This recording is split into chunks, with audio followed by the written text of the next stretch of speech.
Franck Ferrand sur Europe 1, au cœur de l'histoire.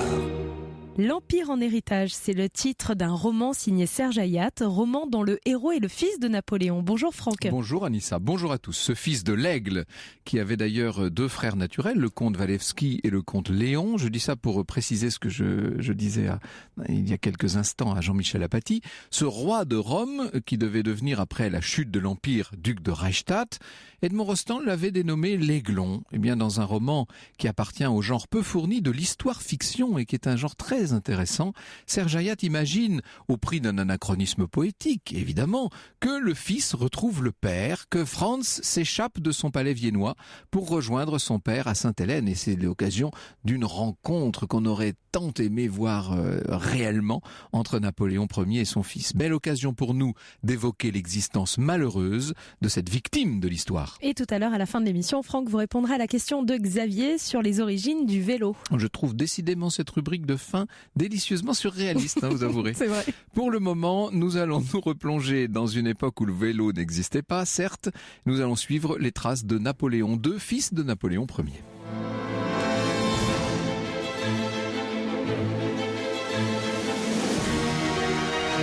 Europe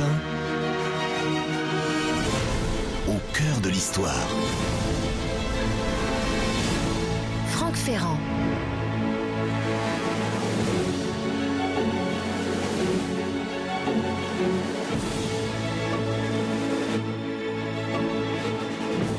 Jamais aucune naissance n'avait été plus impatiemment attendue par tout un peuple. Et quel peuple! Les Français d'alors, ce sont déjà 30 millions de sujets répartis en quelques 132 départements, des frontières du Danemark à celles de la Calabre, de Barcelone à Venise et aux confins du Monténégro, à ce grand empire à son apogée. Il convient du reste d'ajouter tous les pays inféodés à la famille Bonaparte et qui communient dans l'épopée napoléonienne, de Hambourg à Naples, de Brest à Varsovie, en passant par Berlin, par Vienne, par Madrid. L'enfant de l'empereur Napoléon Ier et de l'impératrice Marie-Louise est espéré comme une sorte de messie. Alors, avant d'en venir à cette naissance tant attendue, il faut peut-être que je vous rappelle pourquoi Napoléon, qui est à l'époque au pouvoir depuis 12 ans, qui règne depuis 7 ans, pourquoi cet empereur était jusqu'alors sans descendance. Oh, c'est très simple, il se trouve que l'impératrice Joséphine n'était pas parvenue à lui donner un héritier.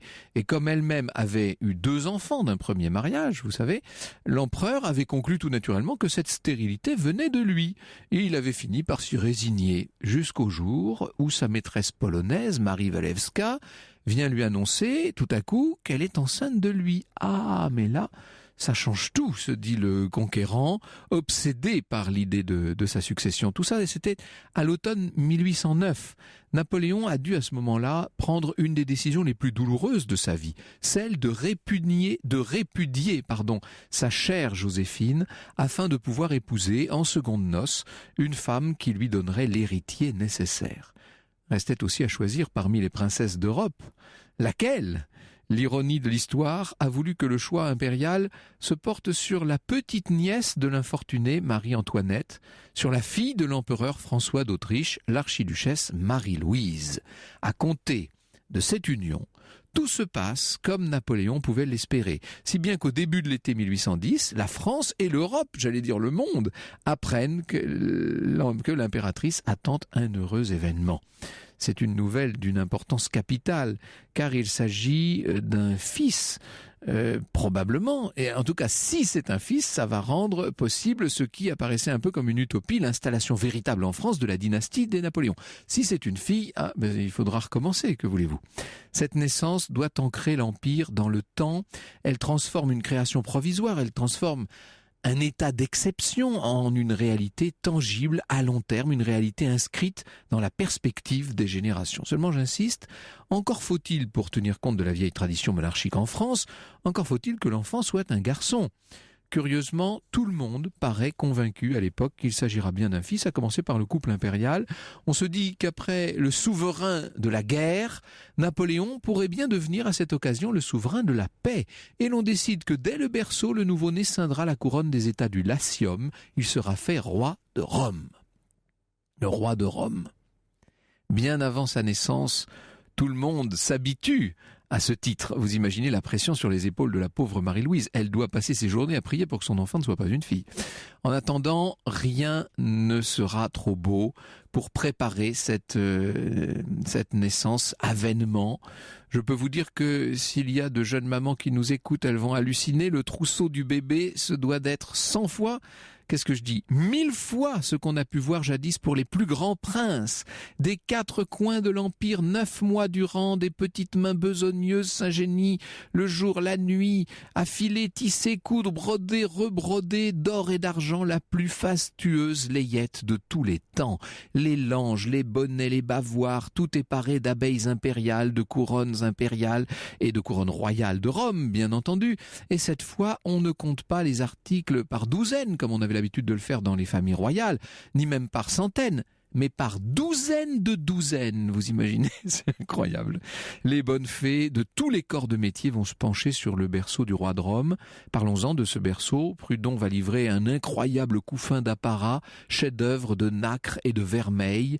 Napoléon vise très haut, il voit très grand pour son héritier, et déjà on est en train de poser sur la colline de Chaillot les fondations de ce qui doit, sous le nom de palais du roi de Rome, devenir la plus gigantesque cité interdite du monde. L'empereur a dit un Kremlin 100 fois plus beau que le Kremlin de Moscou. Vous voyez un peu oh non, mais on est vraiment... Alors, parmi ces trésors dévolus au futur bébé, le moins précieux n'est pas sa propre gouvernante, une véritable grande dame de l'Ancien Régime, puisqu'on a choisi Madame de Montesquiou, que le bébé appellera Maman Q. Elle a l'élégance innée, l'éducation souveraine, le chic inimitable de ceux qui ont fréquenté l'ancienne cour de Versailles. Madame de Montesquiou s'apprête à gouverner à toute une maison constituée sous-gouvernante, berceuse, femme de garde-robe, écuyer, huissier, maître d'hôtel, etc., etc. Une véritable armée de pouponnières au service d'un nourrisson qui n'est même pas encore venu au monde. L'issue de la grossesse approche à grands pas.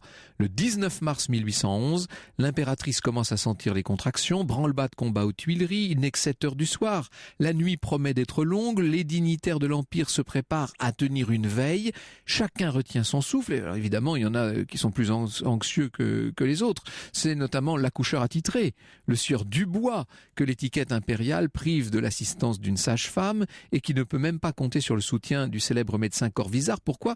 Ah mais parce qu'à 10 heures, Corvisart est tout simplement allé se coucher. Tout se passera bien, a-t-il dit dans un bâillement. Dubois, il faut dire qu'il en avait vu d'autres lui. Dubois regarde donc Corvisart sortir, consterné. Or, bientôt, il sent la panique le gagner. L'impératrice se sent mal et chose très rare, ça arrive dans moins d'un cas sur 1000. La poche amniotique a crevé. Dubois, la gorge nouée, se précipite chez l'empereur, qu'il trouve plongé dans un bain très chaud, histoire de se détendre sans doute. Napoléon se rhabille en toute vitesse. Il suit l'accoucheur jusqu'au chevet de sa femme. « Comment allez-vous faire ?» demande-t-il au médecin. « Je vais devoir utiliser les fers, sire. »« Ah mon Dieu, mais quel est le danger ? Sire, il va falloir choisir.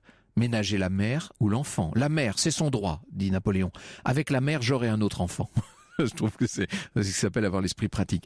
Et l'empereur ajoute ces mots magnifiques. « La nature n'a pas de loi, monsieur. Faites comme s'il s'agissait d'une petite bourgeoise de la rue Saint-Denis. Conduisez-vous exactement comme si vous attendiez le fils d'un savetier. »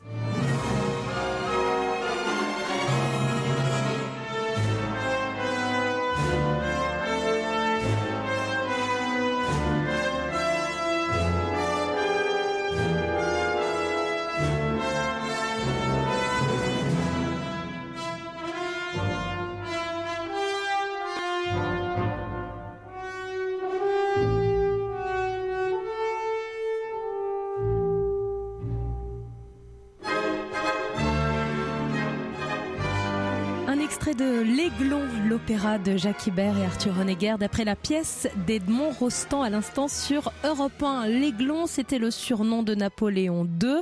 Napoléon II qui va voir le jour. Il est déjà appelé roi de Rome et nous sommes en train de vivre, grâce à vous, Franck Ferrand, l'accouchement. Sa naissance, alors vous l'entendez, la pauvre Marie-Louise qui hurle de douleur. Madame de Montesquiou s'évertue à la tranquilliser. En vain, Dubois manque de défaillir. Il est blême, il sue, disent les chroniqueurs, à grosses gouttes. Il refuse d'intervenir sans l'assistance de Corvisart. Vous voyez, voyez à quel point...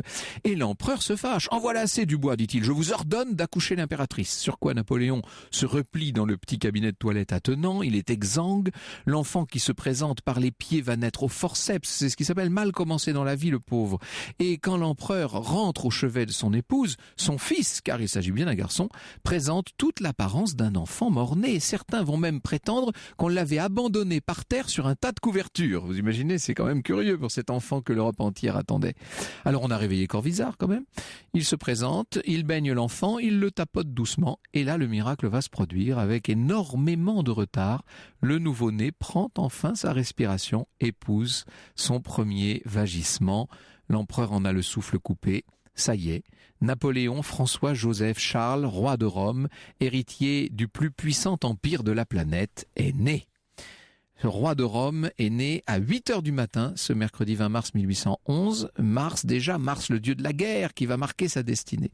La porte de la chambre s'est ouverte et devant la cour, assemblée, vous imaginez, tout le monde attend depuis des heures, l'huissier a dit « Messieurs, voici le roi de Rome !» Et tout le monde pleure de joie. L'empereur envoie ses pages à tous les relais de poste et de télégraphe. On a prévu des coups de canon pour annoncer à Paris l'heureux événement. 21 coups pour une fille, mais si c'est un garçon, 101 coups de canon. Ce qui fait qu'au moment où vers 10 heures à peu près, les coups retentissent, tous les Parisiens se figent dans la position où ils se trouvaient. Ils comptent 19 coups, 20 coups, 21 coups, attention, 22 coups, et là une puissante clameur s'élève dans le ciel de la capitale. Pendant toute la journée, en attendant les grandes illuminations, les feux d'artifice, etc., ce ne sont que chansons, embrassades dans les rues, chapeaux en l'air, toasts portés à la santé de ce petit roi de Rome, un enthousiasme absolument extraordinaire qu'on ne revivra probablement pas avant l'armistice de 1918. Aux Tuileries, l'empereur observe la foule en délire, de grosses larmes de joie coulent sur ses joues. Il retourne vers le berceau, il ne peut se lasser de contempler celui qu'il regarde longuement et dit « Je l'envie, la gloire l'attend, alors que j'ai dû courir après elle. J'aurais été Philippe, il sera Alexandre. Pour saisir le monde, il n'aura qu'à tendre les bras. » C'est comme ça qu'on voit les choses, évidemment, à l'époque. 7 semaines plus tard, le 9 juin, c'est le baptême à Notre-Dame. L'impérial bambin porte une somptueuse robe au point d'Angleterre. Il arrive à la cathédrale sur les genoux de Madame de Montesquieu, bien entendu, de Maman Q dans le carrosse de l'impératrice. Napoléon et Marie-Louise suivent dans le fastueux carrosse du Sacre. À la fin de la cérémonie, l'empereur prend son fils, le soulève au-dessus de sa tête comme une offrande au peuple assemblé. Une fois de plus, ce n'est qu'un cri d'amour qui s'échappe des milliers de poitrines qui sont là. Tous les témoins pourraient en jurer. Le règne de Napoléon II sera glorieux, sera radieux. La France, enfin réconciliée, va connaître son apogée. À moins que le sort n'en décide autrement. À moins que cet enfant ne soit promis à un avenir tout autre et bien plus sombre. Au moment du 3e anniversaire du roi de Rome, les armées de la 6e coalition, entrées en France depuis 2 mois, se font menaçantes.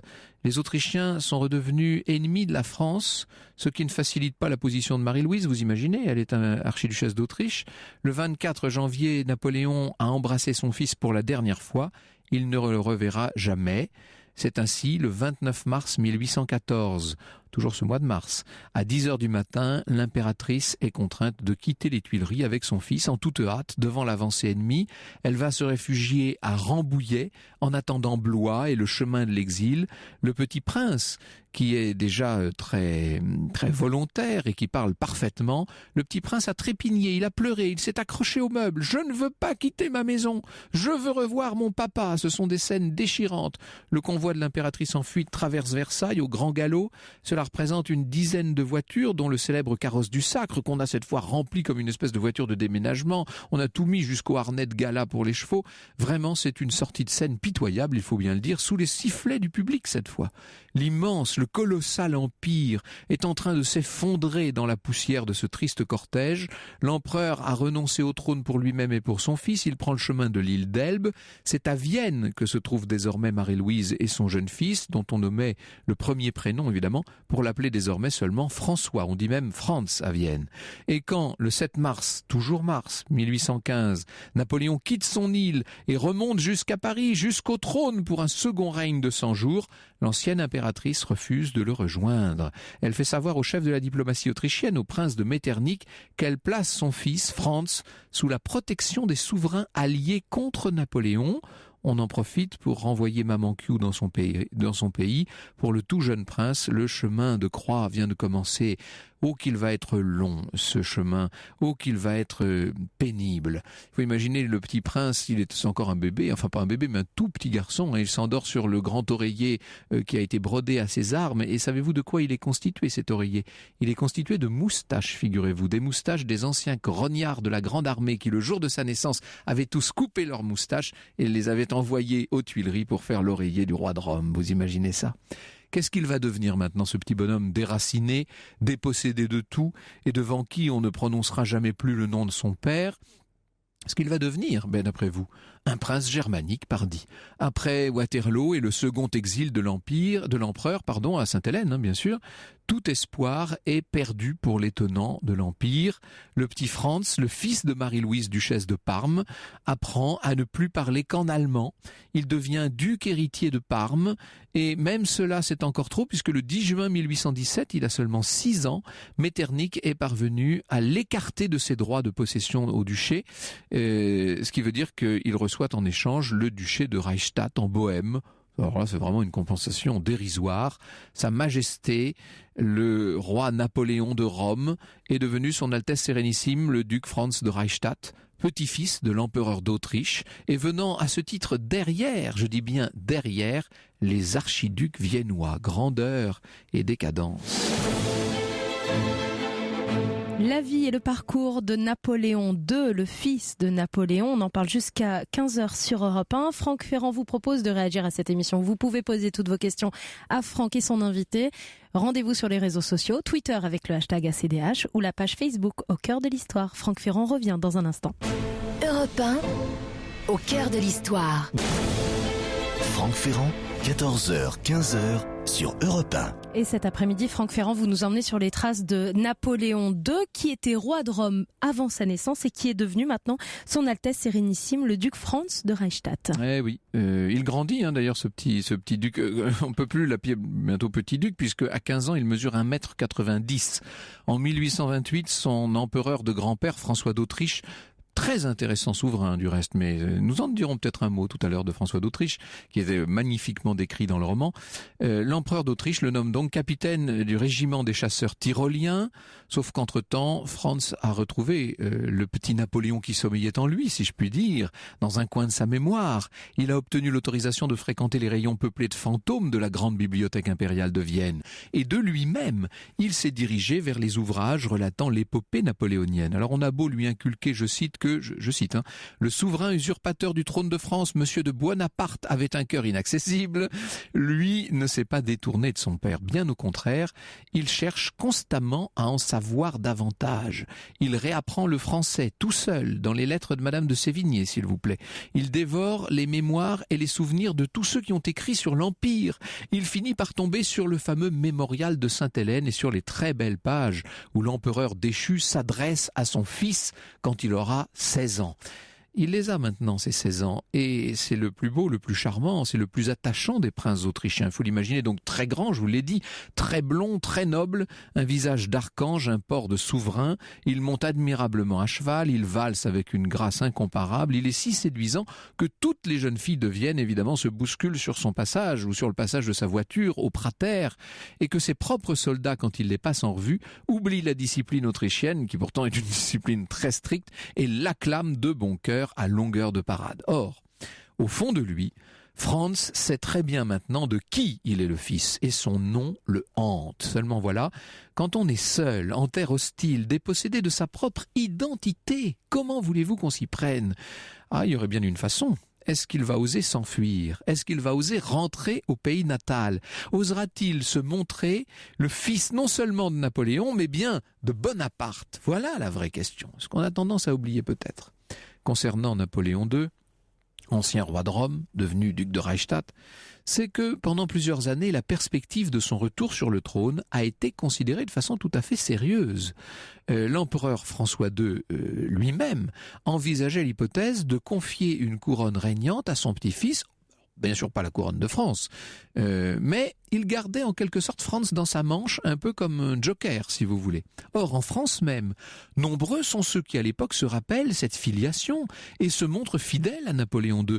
Le très royaliste Chateaubriand lui-même admet, je le cite, que, sa mère lui donnait le passé, son père l'avenir.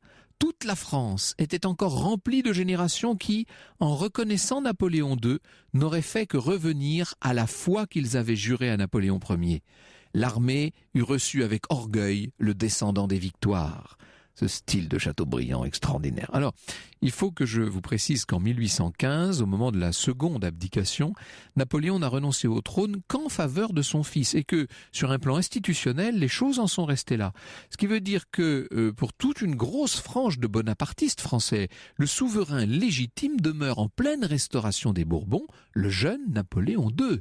L'actualité de ce jeune candidat s'impose au moment de la Révolution de 1830. Vous imaginez, quand on chasse du trône Charles X, toutes sortes de plans sont échafaudés par différents aventuriers, dont la fumeuse Napoléone Camerata, la nièce de l'empereur défunt. Je vous rappelle que Napoléon est mort en 1821, quand son fils avait 10 ans. Alors, de quel œil le jeune duc autrichien de tête et français de cœur, si je puis dire, de quel œil regarde-t-il l'agitation autour de sa personne? Eh bien, du fait peut-être de son éducation autrichienne, il se montre respectueux des institutions. « Je manquerais au devoir que m'impose la mémoire de mon père si je devenais le jouet des factions, dit-il. » L'Aiglon n'en est pas moins torturé au fond de sa conscience. Il est prisonnier d'un carcan de principes et d'orgueil. Bref, il ronge son frein en silence. Il se rend malade et comme toujours dans ces cas-là, c'est sa santé qui se délabre. Autour de lui, on tente à minimiser l'affection pulmonaire qui le ronge. À qui se confierait-il du reste? À l'état-major de son grand-père, composé d'officiers médiocres et qui ne le comprennent pas. Son seul ami s'appelle Prokesh. Il décrit le jeune duc comme, je le cite, un pur sang entre 2 chevaux de trait de bohème et un cheval de fiacre italien. C'est terrible. Le prince abandonné souffre en silence. Les médecins, soit nullité, soit malveillance, le soignent pour le foie, alors que son foie va très bien. Il a une tuberculose qui est en train de s'installer en vérité. Alors, on envoie chercher sa mère quand même. On lui dit qu'il faudrait qu'elle accueille son fils. Alors elle va l'accueillir au soleil de l'Italie pour qu'il se requinque. Ce serait ça la bonne idée. Sauf qu'on ment à Marie-Louise sur l'état de santé de son fils. Quant à lui, sa fierté de jeune officier, une fierté dont on peut dire qu'il finira par en mourir, lui interdit de se plaindre. Donc pas de soleil italien, simplement la grisaille viennoise.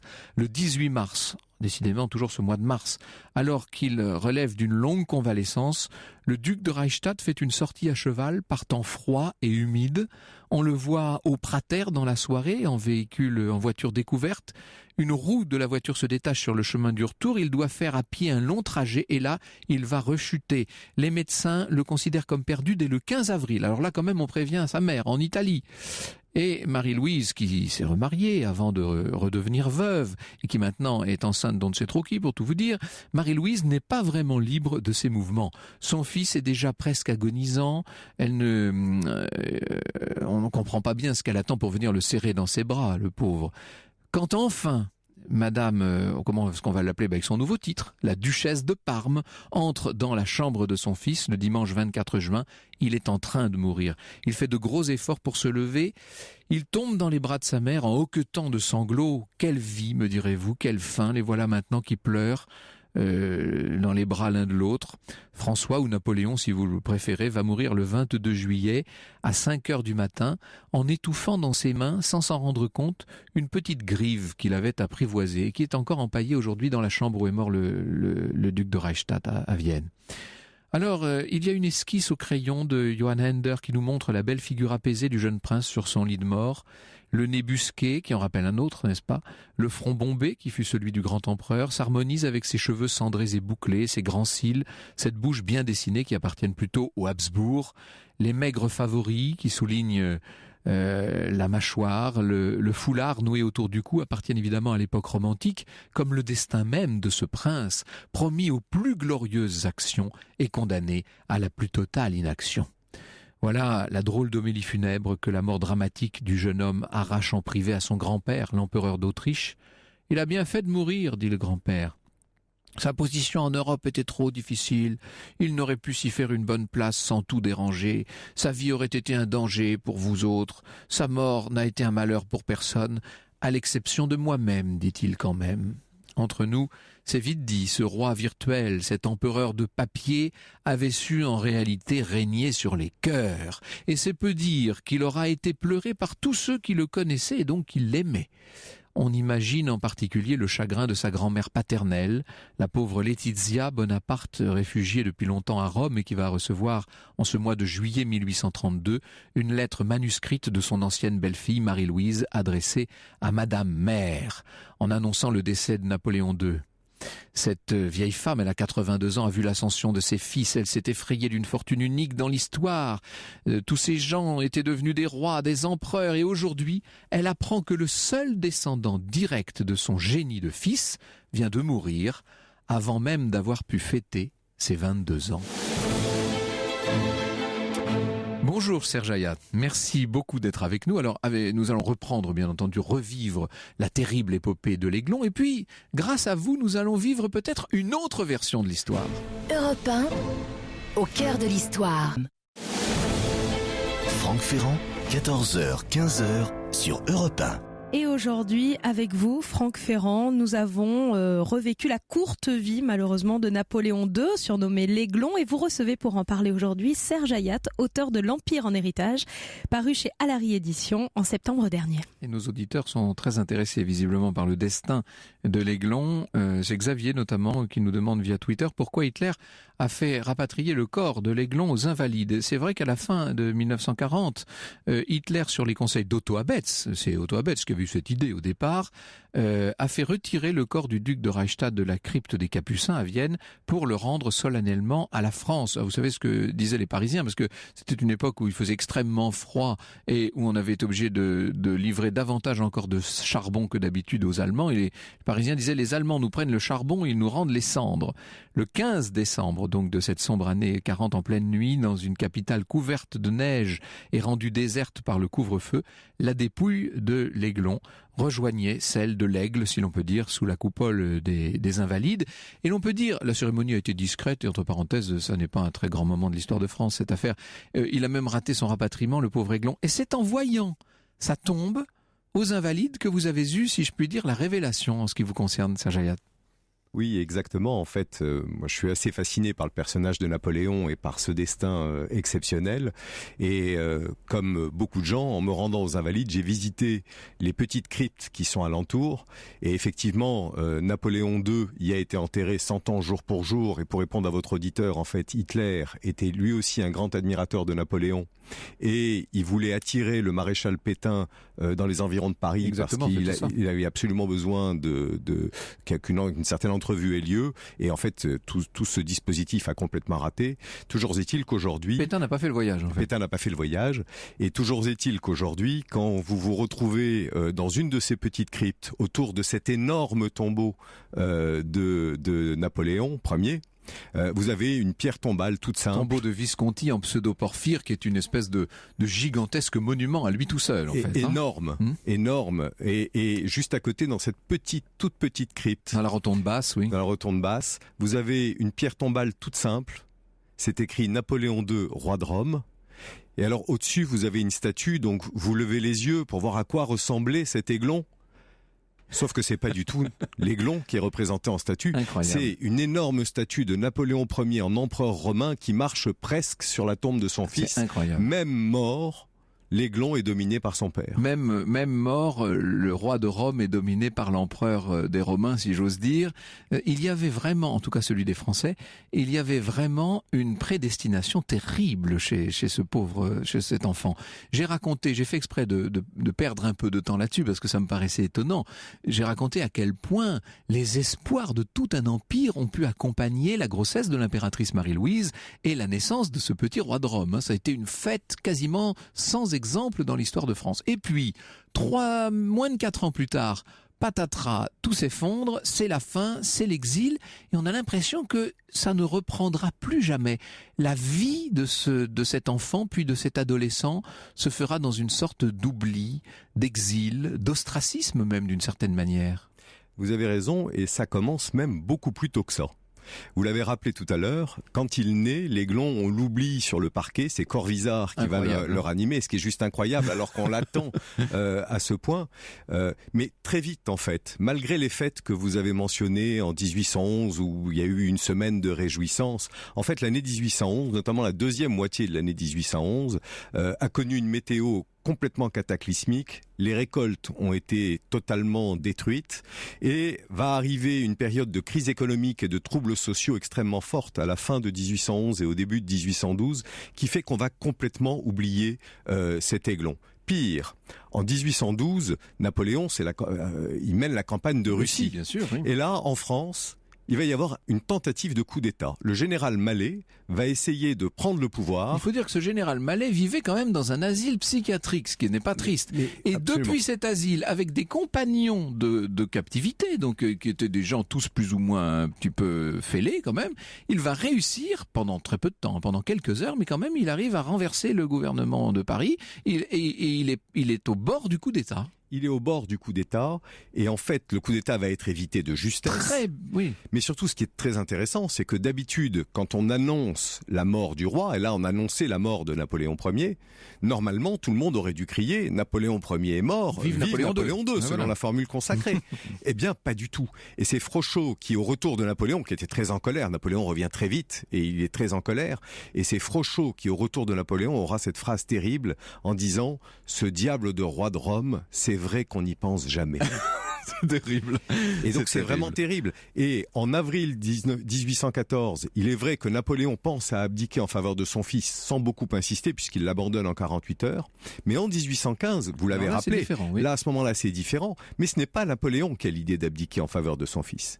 Il faut que ce soit Lucien, son frère, qui lui souffle qu'avant d'abdiquer, ce serait pas mal que ce soit en faveur de son fils. Donc, ce pauvre même le Aiglon, père finit par oublier le fils. Et là, pour le coup, jamais personne, à ma connaissance, n'a suscité autant d'attentes et a généré autant de déception et d'oubli. Et oui, et pourtant Napoléon avait fait de cette naissance quasiment le but de sa vie. Alors, vous m'avez fait remarquer pendant l'interruption, et c'est très juste, j'ai dit que c'est la naissance du comte Walewski, la naissance de l'enfant de Marie Walewska, qui avait donné à Napoléon la certitude de sa possibilité, de sa fécondité.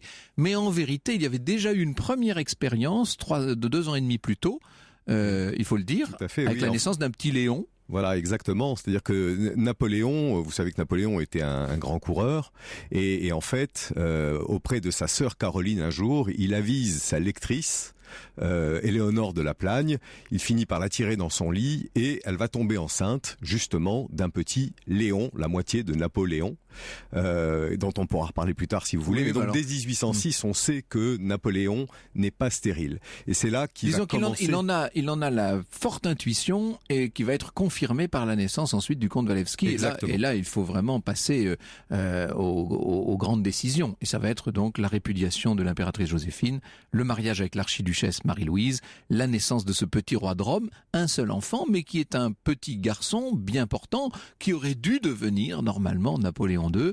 Et la suite, on la connaît. Alors, comment expliquer l'attitude de la famille autrichienne de ce jeune homme, de ce petit garçon dans un premier temps, qui veut absolument faire oublier à l'enfant l'existence même de son père? C'est terrible. Cette famille autrichienne, elle est extrêmement embarrassée.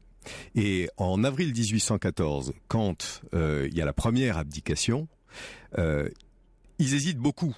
Est-ce qu'on nomme Marie-Louise régente avec l'espoir que François monte sur le trône de France? Ça arrangerait... On l'appelait François, on avait oublié le premier prénom. François, absolument.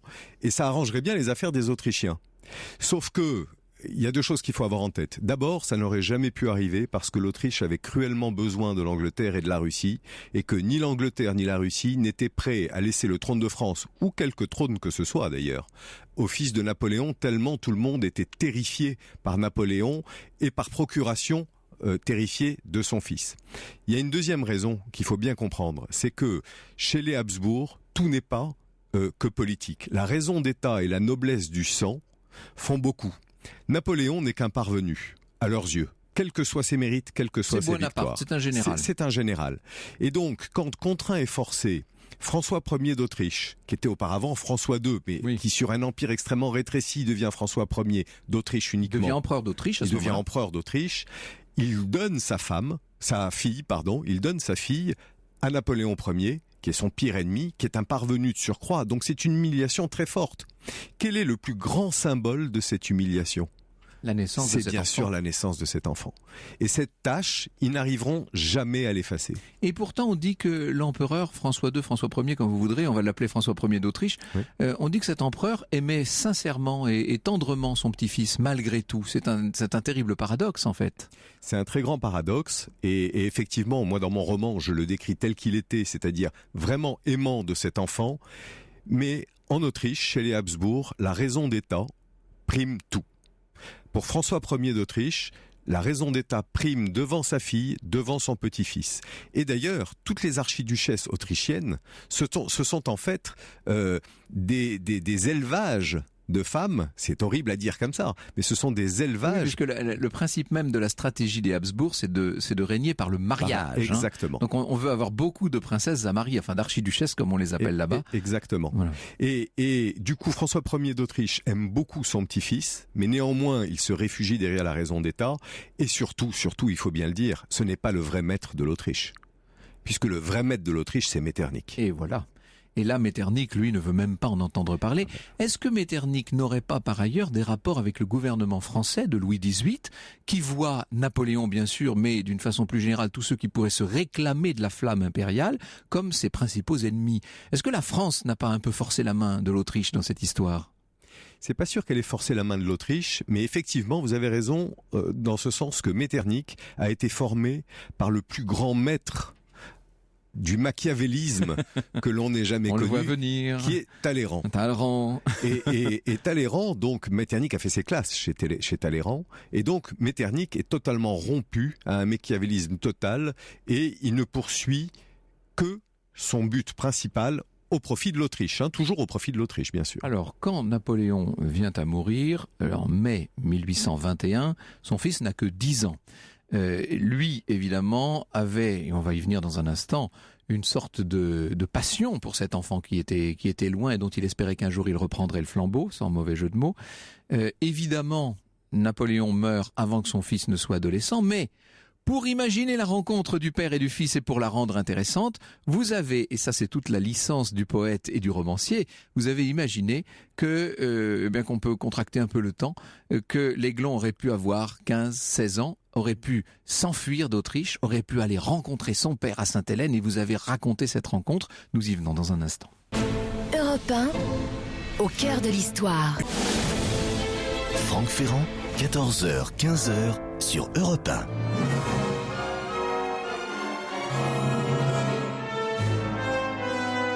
Avec une émission consacrée à l'Aiglon, Napoléon II, cet après-midi sur Europe 1. Franck Ferrand, vous recevez Serge Hayat, auteur de L'Empire en héritage, paru chez Alary Éditions, avec cette question en sous-titre: et si l'Aiglon avait défié son père? Ça, c'est quand même extraordinaire. Il pose beaucoup de questions, et d'ailleurs nos auditeurs nous en envoient des questions. Dominique nous dit qu'il a vu dans la crypte donc des Habsbourg le cœur conservé dans une urne du roi de Rome, mais où est le corps, nous dit-il? C'est ce que nous disions tout à l'heure, le corps est aux Invalides, puisqu'il a été restitué par ordre d'Hitler pendant l'occupation.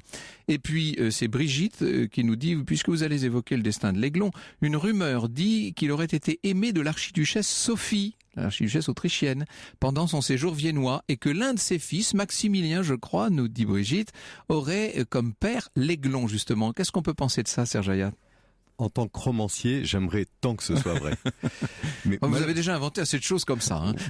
C'est juste.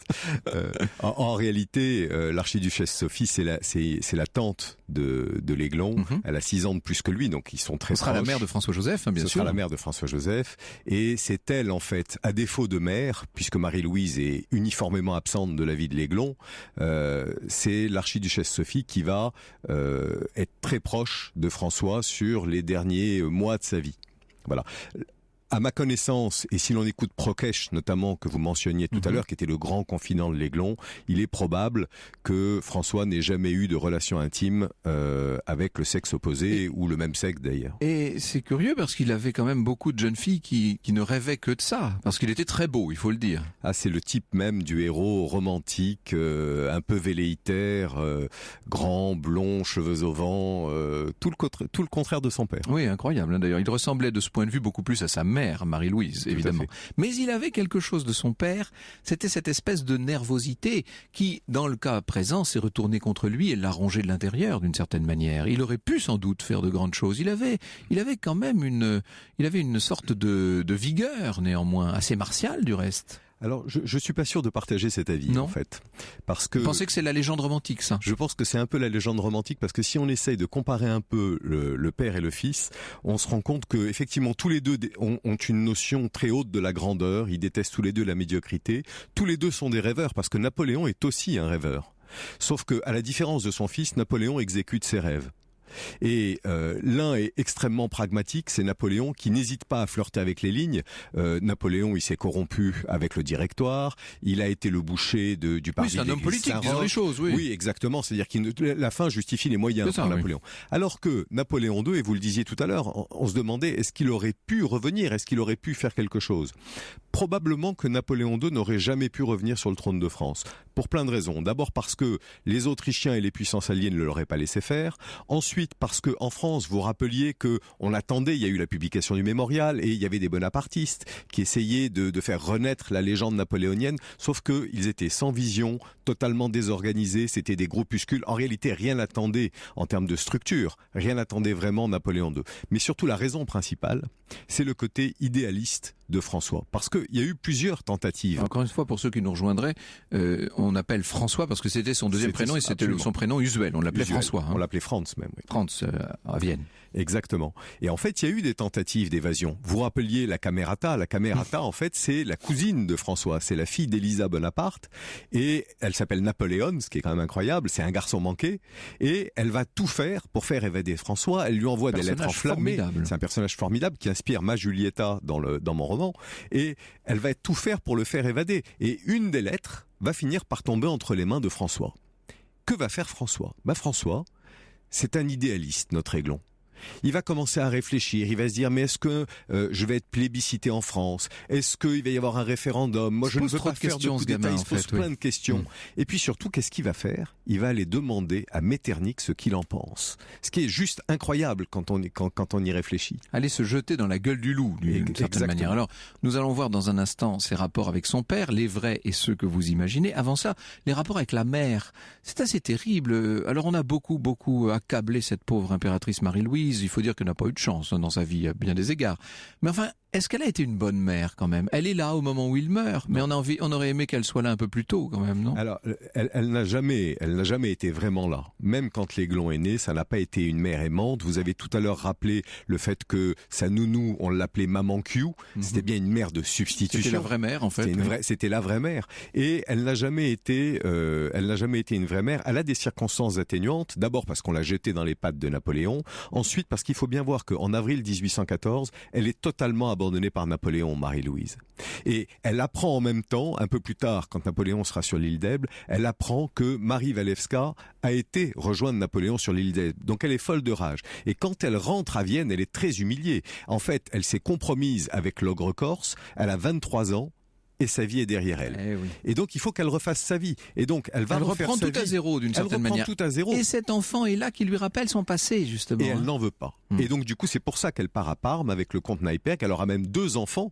Du vivant de François. Qui était borgne, le comte Neipperg. Le comte Neipperg était borgne. Elle épouse le comte Neipperg dès que la nouvelle de la mort de Napoléon est connue en 1821. Mais bien avant de l'épouser, en 1817 et 1819, elle a déjà fait un demi-frère et une demi-sœur à François qui n'est même pas au courant. Pourquoi? Parce que François est tout seul dans les grandes pièces un peu tristes de Schönbrunn.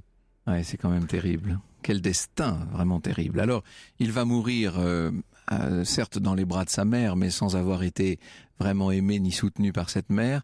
On dit qu'il étouffe en mourant cette petite grive qui donc a été empaillée. Et c'est un très beau symbole, je trouve, parce que lui-même est un peu comme cet oiseau qui n'a jamais pu... Vous savez ce qu'il dit quand il meurt, François? Il dit ma naissance, ma mort, voilà toute mon histoire. De mon berceau à ma tombe, il n'y aura eu qu'un grand zéro. C'est terrible. Ce qui est terrifiant. Et c'est pour ça que ça me paraissait indispensable de lui inventer un autre destin. Donc vous avez joué les démiurges, Serge Ayad, disons-le. Vous vous êtes dit, bon, ça c'est la version de l'histoire, et c'est pas une version très satisfaisante, parce que c'est vraiment trop triste, c'est vraiment trop nul, c'est le cas de le dire. Ma vie, un zéro, dit ce pauvre prince. Alors, nous allons lui donner une deuxième chance. Nous allons le faire quitter Vienne, alors dans des conditions qui sont picaresques. C'est un vrai roman d'aventure. Il lui arrive toutes sortes, il fait des rencontres, il lui arrive toutes sortes d'aventures. Il va finir donc par. On est encore. Alors vous imaginez, c'est là qu'il y a le petit anachronisme, puisque vous imaginez qu'on est encore sous Louis XVIII, parce qu'il faut que son père soit en vie, bien sûr. Exactement. Mon action se passe en 1821, et vous avez raison. J'imagine que François a alors 16 ans. Ce qui dans la réalité n'est pas le cas, et j'imagine surtout qu'il va pouvoir vivre un voyage initiatique pour lui permettre d'accomplir ce qu'il aurait pu être. Et il va faire ce long cheminement jusqu'à Sainte-Hélène. Oui. Alors en plus, quand il arrive à Sainte-Hélène, ça n'est pas comme le retour du fils prodigue. Vous imaginez une arrivée par la petite porte, si je puis dire. Racontez-nous ça. J'imagine une arrivée par la petite porte parce que bien sûr, il n'est pas facile pour le François, le potentiel Napoléon II, de se balader comme il veut. Donc il utilise une identité d'emprunt. Et puis, il arrive à Sainte-Hélène. Et là, c'est là qu'on voit tout le génie de Napoléon. Napoléon, à ce moment-là, est en train de construire sa légende. Et Napoléon, depuis le début, pour François, il avait peut-être de l'affection parce que c'était son fils. Mais dans la réalité, pour Napoléon, François est utilitaire. Et François, qui débarque à Sainte-Hélène, imaginez, alors que Napoléon est en train de créer sa légende de martyr, il lui met tout par terre, en fait. Ça s'affiche tout par terre. Et donc, du coup, ça m'intéressait d'imaginer ce qu'aurait pu être cette confrontation père-fils. Parce qu'en réalité, qui aurait pu supporter d'être le fils de Napoléon Bonaparte? Qui aurait pu répondre aux attentes qu'on attendait du fils de Napoléon? Probablement même pas Napoléon lui-même. Eh oui. Or, Napoléon a laissé son fils partir à Vienne. Il l'a littéralement abandonné. Et ce fils, qui est en fait... Pourquoi n'a-t-il pas gardé avec lui après tout? Il aurait pu le garder avec lui. Il était trop encombrant. Et même quand il est à l'île d'Elbe, vous l'avez rappelé tout à l'heure, vous disiez, Marie-Louise ne rejoindra pas Napoléon. Ouais. Elle ne rejoindra pas Napoléon pour deux raisons. La première, c'est parce qu'il y a cette histoire de Marie Walewska. La deuxième, c'est parce que Napoléon lui demande... Elle va être à l'île d'Elbe, Maria. Maria, oui, elle va aller à l'île d'Elbe. Mais Napoléon lui dit, viens sans François, car je n'en ai pas besoin. Ce qui est quand même incroyable. Et donc Napoléon, vis-à-vis de ce fils, il a vraiment cette attitude très utilitaire. Et en même temps, lorsqu'il est, alors là je reviens à l'histoire réelle, lorsqu'il est dans les derniers mois de sa vie à Sainte-Hélène, une grande partie de ses pensées, si l'on en croit Marchand, Bertrand, ceux qui étaient là, Montholon, une grande partie des pensées de l'empereur déchu sont pour son fils et pour cet enfant dont il espère qu'un jour il reprendra en quelque sorte la suite. Napoléon, quand il est sur la deuxième partie de sa vie à Sainte-Hélène, donc à partir de novembre 1818, comprend qu'il ne reviendra plus jamais. Il comprend que pour lui c'est fini. Et du coup, à partir de ce moment-là, il se met à créer sa légende. Et tout ce qui va permettre de créer sa légende, y compris son fils martyr, parce que la légende, il va la créer en se disant lui-même martyr. Comme son fils est aussi un martyr, il aide la légende. Donc c'est pour ça qu'il en parle. Toutefois, là où je vous rejoins, c'est qu'il y a un petit passage juste à la fin de la vie de Napoléon. Vous savez que Napoléon, il est mort d'un ulcère à l'estomac. Et on l'a soigné pour tout à fait autre chose. Et au moment de mourir, il appelle Antomarchi, son médecin, en lui disant « Je pense que vous êtes un médecin complètement nul. » Oui, mais c'était la vérité. C'était la vérité. D'ailleurs, il faisait des autopsies, c'était ça son métier, il n'était pas médecin. Oui. Et au moment de mourir, il dit à Antomarchi « Vous savez, vous allez faire une autopsie de moi quand je serai mort. Je vais vous demander un dernier service puisque vous ne m'avez pas aidé à guérir.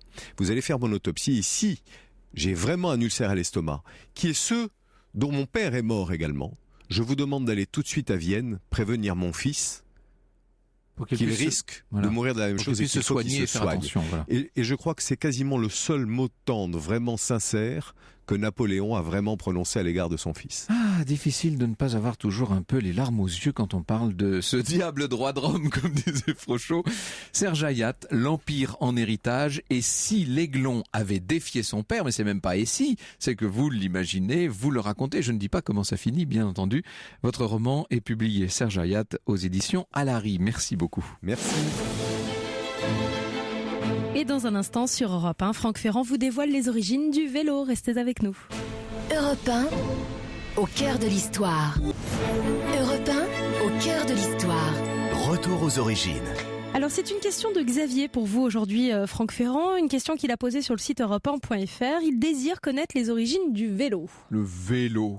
Le vélocipède, vous voulez dire, ah oui, c'est ça. Voilà, c'est que nous appellerons-nous la bicyclette. Alors on appelait ça la draisienne autrefois, figurez-vous, ou la machine à courir. C'est bien la machine à courir. C'est marrant ça.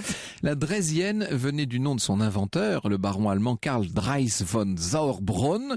Ça commence tôt, hein. On est à l'époque de l'Aiglon, justement en 1817. C'est lui qui va breveter l'invention, mais il manque quand même à la draisienne une chose importante. Ce sont les pédales. Vous avouerez qu'un vélo sans pédales, évidemment, ça, non. Alors, pendant les décennies qui vont suivre, plusieurs Français revendiquent l'invention de ces fameuses pédales, ou plus exactement de la bicyclette. Généralement, on l'attribue cette invention à un serrurier, Pierre Michaud. Ce qui est sûr, c'est que pendant le Second Empire, les vélocipèdes à pédales connaissent un énorme succès auprès de la bourgeoisie. En 1868 se tient la première course cycliste de l'histoire. Ça a lieu à Saint-Cloud, évidemment. Vous imaginez, en 1868, sous l'égide de l'impératrice Eugénie. Quelques années plus tard, en 1884, une entreprise anglaise de machines à coudre invente la toute première vraie bicyclette, la Rover. Les roues ont une taille plus raisonnable parce qu'avant il y avait une énorme roue avant, une toute petite roue arrière, vous savez. Là, on équilibre un peu les choses. Le pédalier se retrouve au milieu, le risque de chute est considérablement minimisé. Et puis, peu de temps après, va arriver le tube creux de caoutchouc gonflé d'air, qu'on n'appelle pas encore le pneumatique, et qui est une invention d'un certain John Dunlop. Et oui, c'est Dunlop qui est à l'origine de ça. Ça va remplacer l'ancien bandage inconfortable, parce que, évidemment, sur ce vélo, vous imaginez ce que c'était que les premiers vélocipèdes, avec cette très grande roue, la selle en hauteur, il fallait avoir un équilibre incroyable. Les pédales devant. Les pédales complètement en avant, et qui plus est, pas de pneus sur les roues, donc ça voulait dire qu'on était complètement, on sentait le moindre accident du chemin, c'était quand même très difficile. Donc le vélo à pneus, merci Dunlop. Aujourd'hui, alors quelle est la différence entre une bicyclette et un vélo ? Eh bien, c'est Philippe Delerme qui nous l'explique d'une très jolie manière dans son livre La première gorgée de bière. Je cite Delerme. Une silhouette profilée mauve fluo dévale à 70 à l'heure, c'est du vélo. Deux lycéennes côte à côte traversent un pont à Bruges, c'est de la bicyclette.